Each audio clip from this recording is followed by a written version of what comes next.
maybe I'll start with the most obvious, but it's don't leave things unprotected on the internet. If we look at the whole of the internet, right? So everybody has their corporate services. You may have like a personal profile, whether it's social media, whatever it might be. Obviously, different privacy settings and all that stuff can get overwhelming, whether it's in a personal capacity or a corporate capacity. But in general, the vast majority of the internet is still unprotected.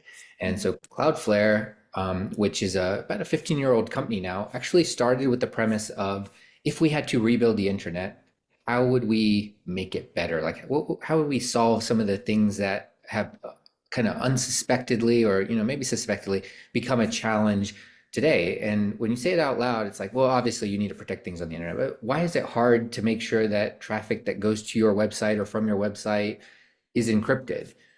It's not technically hard, but it is tedious, and those processes need to be simplified so that people can enact that security, regardless of whether they're a cyber expert or not. And so that's what Cloudflare. One of the things that Cloudflare did early in its endeavors in this space was to take the concept of HTTP. If you remember, if you're old enough to remember, the websites were just HTTP, and sometimes they were HTTPS. We made that something that was just kind of like push button simple. You toggle a little thing on that says, I need the site to be just fully HTTPS. And we made that happen, right? And so bringing that same kind of simplicity across the board is kind of critical for anything you do, whether it's with Cloudflare, with your existing vendors or new vendors that you're looking at. How does security become something that's just built into the platform and is easy enough to integrate into whatever complex processes you have as an agency, have as an organization, or as a personal user who's trying to get access to something you have sitting at home from Starbucks? I think our job as the vendor community in the cyberspace, as cyber experts, our job is to make it easier for people to implement good security practices without impeding the customer experience, right?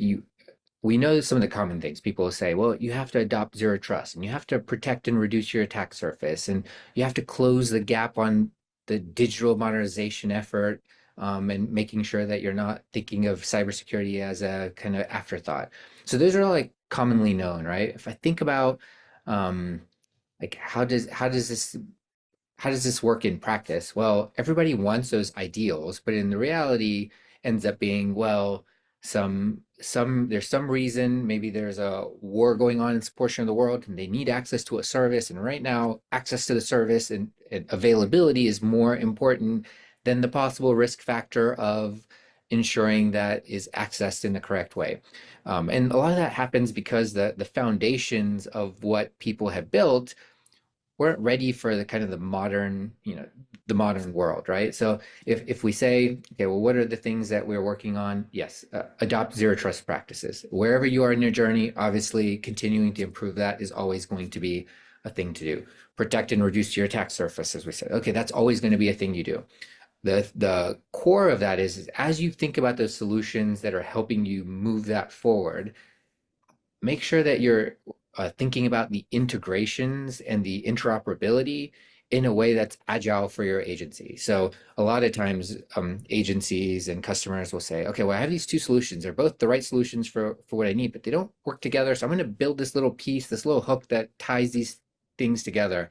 And when they build that, they often build it in a way where, well, it works for those two solutions, but if any one piece of that solution set changes, all of a sudden that interoperability breaks, right? So the whole reason the internet became so vastly popular is, well, because that's where everybody was, and it was a global medium that everybody could like set as the baseline.